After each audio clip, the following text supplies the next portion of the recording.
The problematic prince. You shallow, selfish, foolish thing. Walter Hardy was full of anger and rage toward his daughter.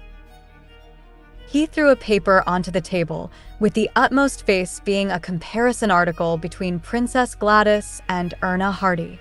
It was one of a multitude of papers that ran a similar article, but Walter chose this one because of its more refinement, as if reading any of the other papers would drag his name through the gutter. I warned you, but you just don't seem to understand. Calm down, dear. Brenda Hardy said. It's not over yet. There is still Count Lehman. Lehman. The name broke through the haze of anger like a ray of sunshine. After the fiasco of the festival, it was expected that the scandal between Prince Bjorn and Erna would resurface, but what was underestimated was the depths the people of Luchen would go. The spread in the paper that stirred up public sentiment, the variable being Princess Gladys.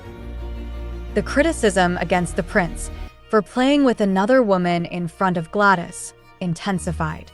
Even as she had forgiven him, it said in the paper, and they had decided to reunite. The mention of a dead child was a fatal blow. The princess countered the rumor that the prince was a cold-hearted father figure who ignored his child, mentioning that he had warmed up to the child even after they had divorced. He showed nothing but respect at the funeral. Gladys urged a stop to the unjust accusations. After all, he too was a parent, a father who had suffered the loss of a beloved child. Their reunion was also not a very compelling issue. If he chooses to involve himself with the Hardy family, the princess would respect that. The paper carrying Gladys' interview spread all over Luchen. It didn't help that it wasn't one of the gossip rags, but a well-respected paper that everyone took as gospel. His daughter had been set up to look like a wicked witch trying to snatch the prince away from the innocent princess. The Luchenians were angered and were practically a baying mob that wanted to burn Erna at the stake. Because of this, the line of nobles courting Erna dwindled away one by one. There were no more letters of proposition, no more flowers and gentlemen callers. All that was left was Count Lehman. The old man was still integral to public opinion. Count Lehman was only interested in an heir, no matter who it came from. That was all the old man wanted from Erna, anything he just didn't care about. My lord, a letter from Count Lehman. A maid came in, brandishing the small envelope. Count Lehman was due to share dinner with Erna later on that day. To receive a letter mere hours before the appointed time was a premonition for bad news. Hurry, hurry, open it. What does it say? Brenda said. Walter stared at the letter in his hands and tried to swallow, but all moisture had left his mouth. Walter unceremoniously ripped the envelope open and read the letter. Well, what does it say? It's nothing, right? Brenda went on. The letter was short, simply, and lacked any formality. It simply stated that Count Lehman would not be attending dinner. The lack of politeness could only mean one thing. Now, at the last, their only hope was gone. Count Lehman finally came to his senses and stepped away from wanting to marry Erna Hardy. Walter stared off into the middle distance as one thing circled his mind over and over. Bankruptcy. Erna, my baby, she said. When she remembered the name, the tears that had only just stopped after so long flowed again in slow drips down her wrinkled cheeks. Madam, Mrs. Grieve said. Ralph Royce had brought them the newspaper. He had gone out to get some groceries and came back with this. When he first gave Mrs. Grieve the news, she thought the man was being senile, but then read the article. Mrs. Grieve quietly crossed the room and stood next to the Baroness. The newspaper told a story of Erna Hardy and Princess Gladys, making Erna look like a villain. Erna wouldn't do that. This is wrong, it's all wrong, the Baroness said. Of course, absolutely. Mrs. Grieve reassured her. She sent me a letter not too long ago. She said she was doing fine, adapting well to the city and seeing many rare and good things, and the Baroness cut off as the sobs became too much. It's Walter Hardy. This is all his handiwork, it must be. The Baroness continued when she was able to catch a break between sobs. The whole reason Erna left with her father was because of something Baron Baden had said. We can't help her here, in this remote village. She needs to be out in the world, in the city. It will do her some good. The Baroness couldn't imagine being without the young girl and tried to delay it as much as she could. We need to save Erna, the Baroness said, pushing her glasses back up her nose. I will not let her follow in Annette's footsteps. Never. The reason Princess Gladys is as powerful as she seems is because she has no remorse. Bjorn observed the recent commotion stirred up by the tabloids and came to that conclusion. He knew it already, he had always known it, but this time Gladys seems to have taken it even further than ever before. It seemed like his ex-wife was out for blood, and it was almost awe-inspiring. Maybe Gladys is serious this time. The princess must have really tried to protect her ex-husband, who had been criticized for getting involved with Erna Hardy. He wanted to protect the Hardy girl as best he could, while she was being laid out on the chopping block. A father bearing the scars of a lost child. Bjorn burst into laughter when recalled Gladys' skillful lie. Gladys was so used to strangling people with the truth, had finally learned to lie to achieve the same effect. To weave a lie around a truth so expertly deserved praise. Bjorn had to applaud the king and his attempts to get Princess Gladys and Prince Bjorn back together again, using the opinions of the people to sway events to his favor. It was a great strategy, if not a tearful idiom. Bjorn knew she was not trying to kindle any sort of flame between them, and that was the moment a name suddenly came to Bjorn. Are you not making any flowers today? Lisa asked as she brushed Erna's hair. Are you feeling unwell? Lisa asked. No, not at all. I just want to rest a little. Erna replied. Lisa hoped it was the case, but she didn't feel any confidence in Erna's words. She worried that all the bitter talk in the city was not affecting Erna negatively. My lady, no matter what anyone says, I will always like you, Lisa said, putting down the comb. Don't listen to those people out there. They don't know the first thing about you, and when they realize, it will all quiet down again. It always does. Yes, I know, Erna said with a smile and a nod. Thank you, Lisa. Why do you act like we are never going to see each other again? Even if you get married, I'm coming with you. Miss, you can't get rid of me that easily. Lisa let out a soft laugh. Erna answered with a simple smile. If only she knew. The appointed day with Pavel drawn close, and this was going to be the last time Erna was going to end the day talking with Lisa. Tomorrow, she will be on the train to Beaufort. After Lisa finished, she gave Erna a warm embrace and left the room. Erna sat, staring at the door until she could no longer hear Lisa's footsteps. She could only ever seem to recall memories of being deceived, hated, and used in while in this city. Lisa was the only source of goodness in her life. That and maybe the prince. Despite his reputation, Erna had found the prince to be quite charming and a good person. At that moment, the door burst open. Looming over her, like an imposing shadow, stood Viscount Hardy. The stink of alcohol preceded him. Lisa was desperately trying to hold him back, but Walter shrugged her off as he strode into the room and slammed the door, shutting Lisa out. He turned on Erna and grabbed a fistful of her hair. A strong wind howled outside Erna's bedroom window. It carried away the sounds of Walter's shouting and cursing, as much as it carried the sounds of Erna's screaming and sobbing. The weather got worse as the night passed, so that by the morning, a fierce gale rocketed through the city. Pavel looked anxiously through the rattling window.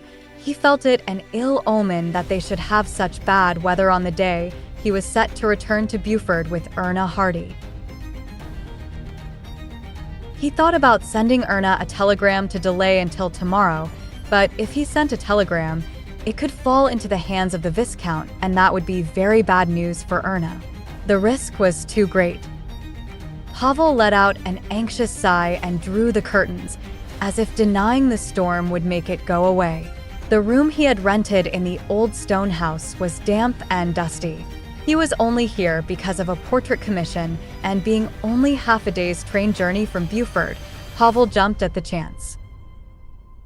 The money he got from the commission was more than enough that the Hardy family wouldn't have to worry, at least, for a little while, and it was not something that would take too long. The only problem that Pavel did not anticipate was the advanced age of the model. The old lady found it difficult to sit for any amount of time, meaning the portrait was taking longer. He should have finished 2 days ago, but working just from sketches could only get him so far. In the end, he should have it finished by this morning. "Mr. Lore, the mistress says everything is in order," the butler of the old lady finally said. Pavel rushed down the halls with great strides and haste. Was it him, or did the corridors of the old place seem a lot longer today? All the while, Pavel kept muttering to himself, 7 o'clock under the old clock tower, as if repeating the promise would make time go faster. Light flashed out of the window and thunder rumbled overhead in a slow peal of noise. The rain didn't look like it was going to stop at all today. The social club was packed to the brim with card players. The harsh storm outside meant everyone took refuge inside for entertainment today. "Oh, here we go. Didn't you take enough from us in that big steak the other day, Your Highness?" Leonard said through laughter. "None of us have seen one whit of Miss Hardy since that day." Bjorn simply settled into his chair. Leonard knew that Bjorn was just playing around, not rising to his goading. It was his way. Although the childish banter made everything seem in fun, Bjorn couldn't help but feel a twinge of guilt. This was all meant to be harmless fun, but their actions have potentially ruined a young woman's life, the root cause of which is entirely because of his participation in the game. There was no way he was able to help Erna Hardy, and there was only a problem if he ever intended in getting back together with Princess Gladys, and since he had no intention of ever speaking to that woman again, there was no problem. People's affections and devotion toward the crown prince and princess was unusual. They made it up like it was some fairy tale match between an irreplaceable pair. By the time the news of the engagement circled the city, they were already the main characters in a narrative that made them more popular than any musician or artist. While they cursed Bjorn's name, most of the supporters of the union still had portraits of the crown prince and princess in a drawer or cupboard somewhere. Their anger was still hot because of how much they wanted the fairy tale to resume with their two favorite protagonists. There was not a single person out there who didn't hope for Bjorn and Gladys to reunite. "This weather is crazy," Peter said, organizing his cards. Bjorn looked up and out of the window. The scene painted beyond like a landscape picture was a distorted one of dirty water as it continuously cascaded down the window. It was certainly a dramatic picture. Will she be able to fulfill her wishes? He rested his chin in his hands as he considered what Erna had told him. Either way, by tomorrow he will know the answer. Let's hope the raid eases off in the meantime. Success or failure, why did he care so much? Bjorn let out a sigh and chuckled to himself. He noticed the clock on the wall said it was nearly 5.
going on?"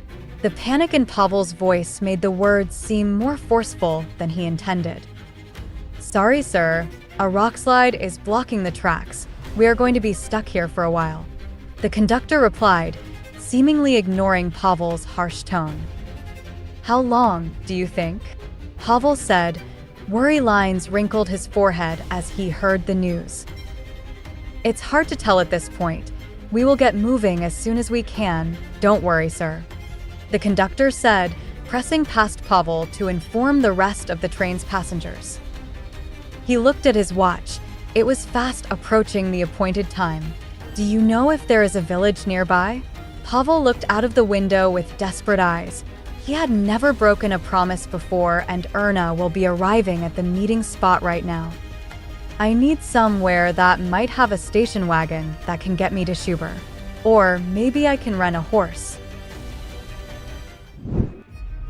"Take me by the train station," Bjorn ordered the coachman as he stepped into his carriage. He knew it was a dangerous curiosity, but he felt the desire to see it through. "You're not planning on taking the train, Your Highness? I hear there's been trouble down the line," the coachman said, adjusting his coat to defend against the rain. "No, just drive me past it." Bjorn felt something niggle at the back of his mind at hearing the news, and he stared out at the passing lights. He looked bored of the gloomy city, but inside he was trying to work things out. He only knew that Erna was running away tonight. He didn't know for sure she was going to take the train, not to mention which train they were going to catch. "Erna." Bjorn whispered the name to the rain-streaked window, seeing her face reflected in each droplet. It had been a week since he had last seen Erna Hardy. Her eyes were as big and bright as a lost little child, a sad little girl who's forgotten how to cry. He didn't feel any longing. His eyes were blank as he looked out into the world. Recently, he had been feeling that something was off, like he'd brushed off a helpless child wanting comfort. Not quite like guilt, but like he was being sloppy. He kept asking himself where this feelings comes from, but he can never find an appropriate answer. The carriage came to a stop outside the train station, and the sudden jerking brings Bjorn out of his thoughts. As expected, the train station was bleak and empty. No doubt the news of the trains not running because of a landslip forced everyone to find alternative means of travel. There were a few people milling about, but Bjorn doubted Erna would have hung around like a tramp at this hour. She might have found somewhere else to stay for tonight. She's sane enough not to return back to the Hardy mansion. Bjorn laughed it off. He was being immature, trying to chase down a woman he had no interest in. Just as he opened the carriage door to tell the driver to take him home, he noticed a figure struggling with a trunk at the far end of the plaza. The small, slender woman waddled her away across the plaza to the old clock tower. She stumbled along, dragging the trunk behind her, and Bjorn felt for sure she was going to fall a couple times. Just as Bjorn was getting annoyed at the rain falling on him, the woman looked up at the rain, knocking back the hood of her cloak. He was sure he could make out the face and the tumbling brown hair. "No way. Erna." He whispered the name.